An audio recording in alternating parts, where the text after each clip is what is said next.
Hi friends, please listen to articles of the Indian Constitution. So, let's get started.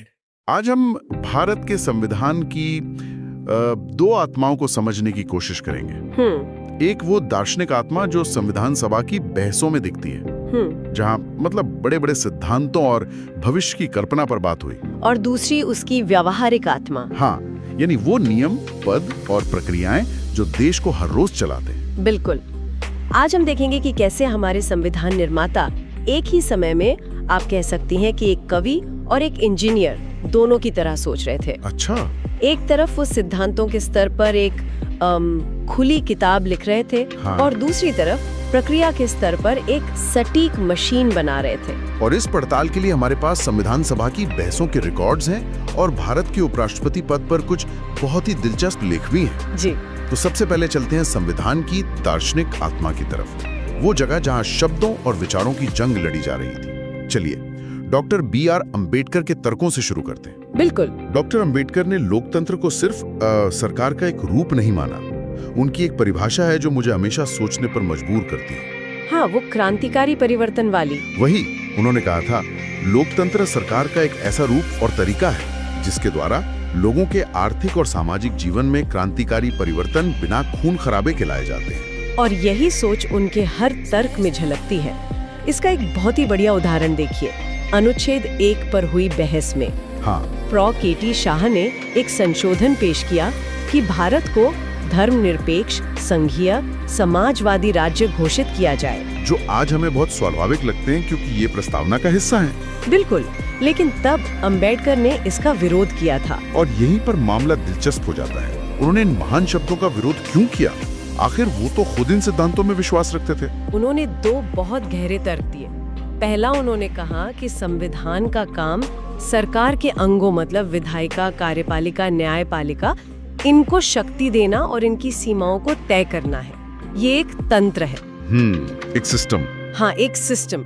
और ये तय करना कि उस तंत्र का इस्तेमाल करके समाज का आर्थिक और सामाजिक ढांचा कैसा बनाया जाए, ये भविष्य में चुनी हुई सरकारों और लोगों का काम है। मतलब वो भविष्य की पीढ़ियों के हाथ। बिल्कुल, वो उन्हें बांधना नहीं चाहते थे। उनका मानना था कि अगर आप संविधान में ही लिख देंगे कि देश का ढांचा समाजवादी ही होगा, तो आप लोगों से ये चुनने की स्वतंत्रता छीन रहे हैं कि वे किस तरह के समाज में रहना चाहते हैं। ये तो लोकतंत्र की आत्मा को ही खत्म करने जैसा होगा। सही पकड़ा। संविधान को रास्ता दिखाना चाहिए, मंजिल तय नहीं करनी चाहिए। लेकिन क्या ये तर्क आज भी प्रासंगिक है? मतलब क्या एक स्पष्ट लेबल लोगों को संविधान के इरादे को बेहतर ढंग से समझने में मदद नहीं करता? ये एक बहुत अच्छा सवाल है, और यही उनका दूसरा तर्क था। अच्छा। उन्होंने कहा कि ये संशोधन अनावश्यक है क्योंकि समाजवादी सिद्धांतों की आत्मा पहले से ही संविधान के भाग 4 यानी राज्य की नीति के निर्देशक सिद्धांतों में मौजूद है। उन्होंने अनुच्छेद 31 का उदाहरण दिया, जो कहता है कि राज्य ये सुनिश्चित करेगा कि समुदाय के संसाधनों का वितरण आम भलाई के लिए हो और धन कुछ ही हाथों में केंद्रित न हो।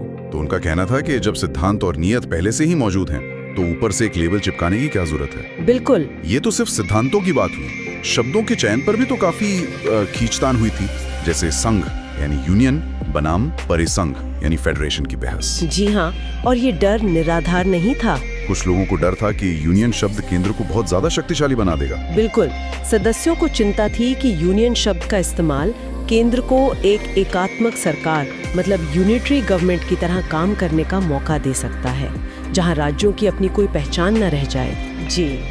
लेकिन डॉक्टर अम्बेडकर ने फेडरेशन शब्द को खारिज कर दिया। उन्होंने दो टूक शब्दों में समझाया कि यूनियन शब्द दो बातें स्पष्ट करता है। पहली, कि भारतीय संघ राज्यों के बीच किसी समझौते का नतीजा नहीं है, जैसा कि अमेरिका में हुआ था। और दूसरी, सबसे महत्वपूर्ण बात, कि किसी भी राज्य को इस संघ से अलग होने का अधिकार नहीं है। यूनियन शब्द भारत की अखंडता पर मुहर लगाता है। वाह, मतलब एक शब्द के पीछे इतना गहरा विचार था।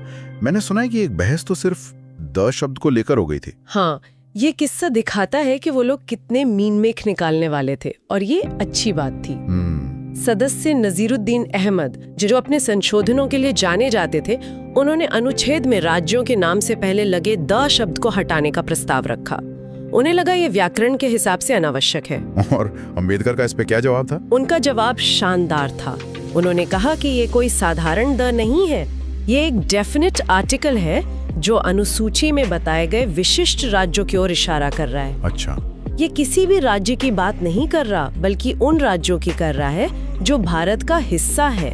फिर उन्होंने मजाकिया लहजे में कहा है कि हमने ये भाषा ऑस्ट्रेलिया के संविधान से ली है, जिसे बहुत अच्छे ड्राफ्ट्समैन ने बनाया था। तो हमें उनकी समझ पर भरोसा करना चाहिए। बिल्कुल, ये दिखाता है कि वो सिर्फ बड़े सिद्धांतों पर ही नहीं, बल्कि हर कॉमा और फुल स्टॉप पर भी ध्यान दे रहे थे। निदेशक सिद्धांतों पर वापस आते हैं। आपने कहा कि वो लचीले रखे गए थे। अंबेडकर ने ऐसा क्यों जरूरी समझा? यही उनकी दूरदर्शिता दिखती है। उन्होंने समझाया कि संविधान के 2 लक्ष्य हैं। पहला, राजनीतिक लोकतंत्र स्थापित करना, जिसका सीधा मतलब है एक व्यक्ति एक वोट। हाँ, लेकिन उन्होंने कहा कि ये काफी नहीं है, हमें दूसरा लक्ष्य भी हासिल करना है, आर्थिक लोकतंत्र, जिससे उन्होंने एक व्यक्ति एक मूल्य कहा। एक व्यक्ति एक मूल्य। जी, उनका मानना था कि जब तक हर व्यक्ति का समाज में बराबर मूल्य नहीं होगा, तब तक राजनीतिक लोकतंत्र खोखला है। और निदेशक सिद्धांत उस एक व्यक्ति एक मूल्य को हासिल करने का रास्ता है। बिल्कुल सही। और रास्ता लचीला इसलिए रखा गया ताकि अलग अलग विचारधाराओं की सरकारें, चाहे वो समाजवादी हों, साम्यवादी हों या गांधीवादी, अपने अपने तरीके से आर्थिक लोकतंत्र के लक्ष्य तक पहुंचने की कोशिश कर सकें। इसीलिए प्रयास करेगा यानी शैल स्ट्राइव जैसे शब्दों का इस्तेमाल हुआ। हाँ, इसका मतलब था कि सरकार ये कहकर पल्ला नहीं झाड़ सकती कि हमारे पास संसाधन नहीं है।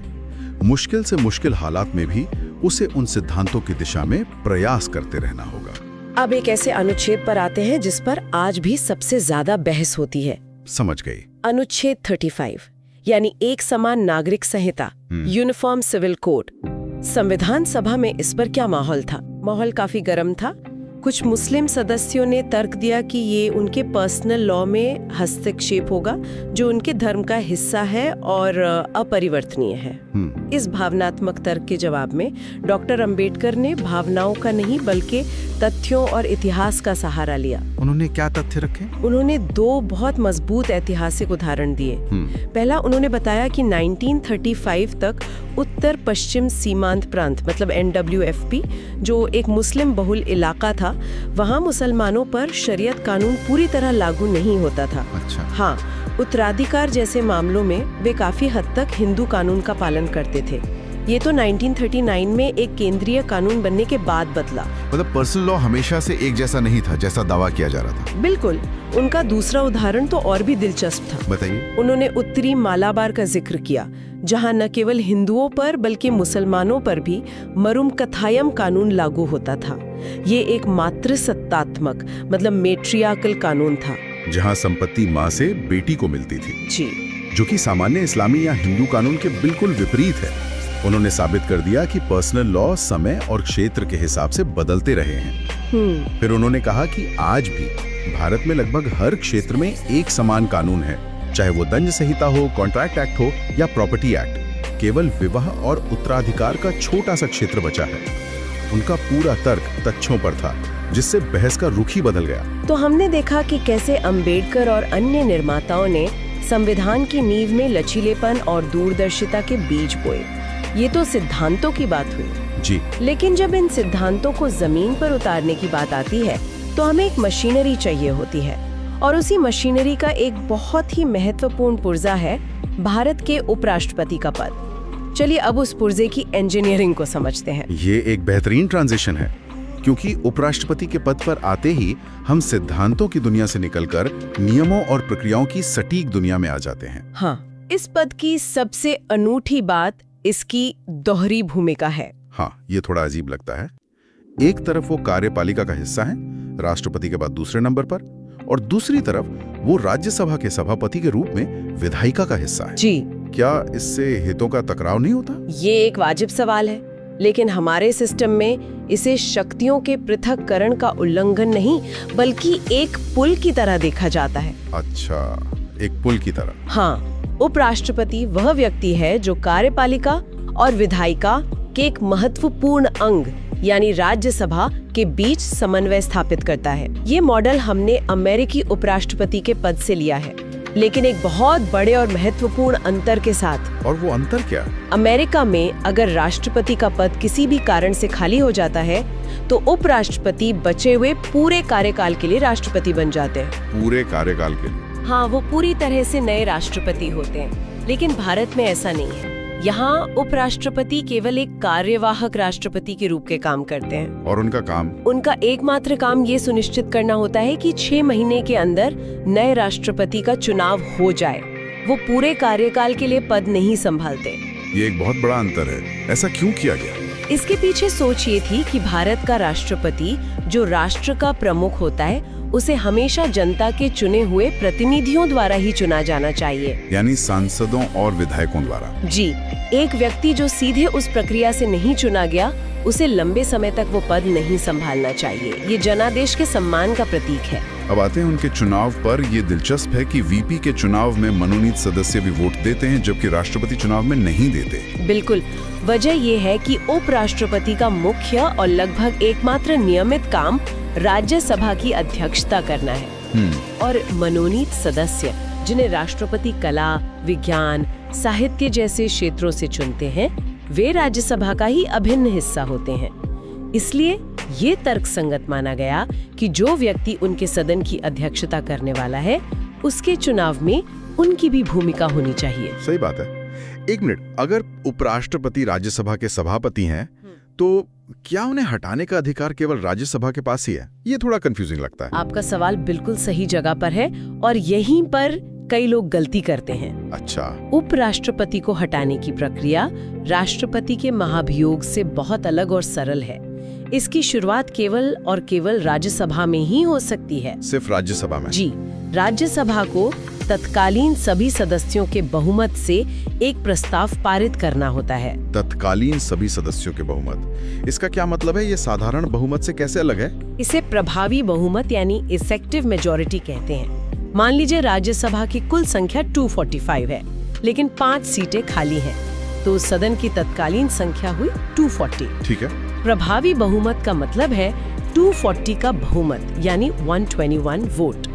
ये व्यवस्था इसलिए की गई ताकि कुछ सीटें खाली होने की वजह से इतना महत्वपूर्ण फैसला ना रुके। और लोकसभा का क्या रोल है इसमें? राज्यसभा से ये प्रस्ताव पास होने के बाद ये लोकसभा में जाता है और लोकसभा को इस पर सिर्फ सहमत होना होता है। सिर्फ सहमत होना होता है? हाँ, जिसके लिए सिर्फ साधारण बहुमत की जरूरत होती है, यानी उपस्थित और मतदान करने वालों का 50% से ज्यादा। कोई लंबी चौड़ी जांच या 2/3 बहुमत की जरूरत नहीं होती। ठीक है। अब एक ऐसे तथ्य पर आते हैं जिसने मुझे सच में चौंका दिया। क्या यह सच है कि उपराष्ट्रपति को उपराष्ट्रपति होने की कोई तनख्वाह नहीं मिलती? ये बिल्कुल सच है। संविधान में उपराष्ट्रपति पद के लिए किसी वेतन या भत्ते का कोई प्रावधान नहीं है। उन्हें जो भी वेतन मिलता है वो राज्यसभा के पदेन सभापति होने के नाते मिलता है। सच में? ये तो अविश्वसनीय है। मतलब देश का दूसरा सबसे बड़ा संवैधानिक पद एक तरह से अवैतनिक है। एक तरह से कह सकते हैं। तो फिर जब वो राष्ट्रपति के तौर पर काम करते हैं तब क्या होता है? तब भी उन्हें उपराष्ट्रपति का वेतन नहीं मिलता क्योंकि वो तो है ही नहीं। जब वे राष्ट्रपति के रूप में कार्य करते हैं तो उन्हें राष्ट्रपति को मिलने वाला वेतन और सारे भत्ते मिलते हैं। और सभापति का वेतन? उस दौरान वे राज्यसभा के सभापति नहीं होते, इसलिए उन्हें सभापति का वेतन भी नहीं मिलता। व्यवस्था बहुत स्पष्ट है। ये तो एक थ्रिलर फिल्म के प्लॉट जैसा लगता है। अगर उपराष्ट्रपति का पद खाली हो जाए, मान लीजिए मृत्यु, इस्तीफे या हटाने के कारण, या वे खुद राष्ट्रपति के रूप में काम कर रहे हों, तो उपराष्ट्रपति के कर्तव्यों का पालन कौन करेगा? और यहीं पर हम संविधान की मशीनरी में एक खाली जगह, एक शून्य देखते हैं। शून्य? इस बारे में संविधान पूरी तरह से मौन है। यह एक संवैधानिक शून्यता है। क्या मतलब कोई प्रावधान ही नहीं है? कोई नहीं। हाँ, राज्यसभा के सभापति के रूप में उनके काम को उपसभापति संभाल लेंगे, ये स्पष्ट है। लेकिन उपराष्ट्रपति के पद की जो कर्तव्य है उनके बारे में कोई व्यवस्था नहीं है। ये तो बहुत बड़ी बात है। जी, यह एक ऐसी दुर्लभ जगह है जहां हमारे संविधान निर्माताओं ने कोई बैकअप प्लान नहीं बनाया। क्या असल में कभी ऐसी स्थिति आई है जब ये शून्यता एक वास्तविक समस्या बन गई हो? सौभाग्य से अब तक ऐसी कोई बड़ी संवैधानिक संकट की स्थिति नहीं आई है, लेकिन यह एक संभावित कमजोरी जरूर है जिसके बारे में विशेषज्ञ बात करते हैं। यह दिखाता है कि कोई भी दस्तावेज चाहे कितना भी महान क्यों ना हो, 100% परफेक्ट नहीं हो सकता। तो आज हमने संविधान की दो बिल्कुल अलग लेकिन जुड़ी हुई परतों को छुआ। एक तरफ डॉक्टर अंबेडकर के दूरदर्शी और लचीले तर्क, जिन्होंने संविधान की दार्शनिक नींव रखी, और दूसरी तरफ उपराष्ट्रपति जैसे पद के कठोर और सटीक नियम जो हमारे लोकतंत्र की मशीन को चलाते हैं। और इन दोनों को एक साथ दिखने पर ही पूरी तस्वीर समझ आती है। बहसें हमें संविधान निर्माताओं का इरादा दिखाती हैं कि वो भविष्य को लेकर कितने सजग थे। वहीं उपराष्ट्रपति के पद से जुड़े नियम हमें उस सटीकता को दिखाते हैं जो व्यवस्था को बिना किसी भ्रम के चलाने के लिए जरूरी है। तो यहाँ हमारे लिए सबसे बड़ा सबक क्या है? शायद ये कि हमारा संविधान सिर्फ नियमों का एक संग्रह नहीं है, बल्कि यह सिद्धांतों और व्यवहारिकता के बीच, लचीलेपन और कठोरता के बीच एक निरंतर संवाद है। बिल्कुल। और यहीं पर एक अंतिम विचार छोड़ते हैं। हमने देखा कि डॉक्टर अंबेडकर ने सामाजिक ढांचे को संविधान में कठोरता से बांधने का विरोध किया ताकि आने वाली पीढ़ियां अपना रास्ता खुद चुने। जी। वहीं हमने ये भी देखा कि संविधान इस बात पर चुप है कि उपराष्ट्रपति का पद खाली होने पर क्या होगा। ये सोचने पर मजबूर करता है। हाँ, कि एक महान संविधान विस्तृत नियमों और समय के साथ विकसित होने के लिए जरूरी लचीलेपन के बीच संतुलन कैसे बनाता है। कहाँ नियम बनाना जरूरी है और कहाँ जानबूझकर चुप्पी साधना बेहतर है। Thank you very much for watching this video. Please like, share, comment and subscribe my channel. Keep watching my videos. Thanks again and again.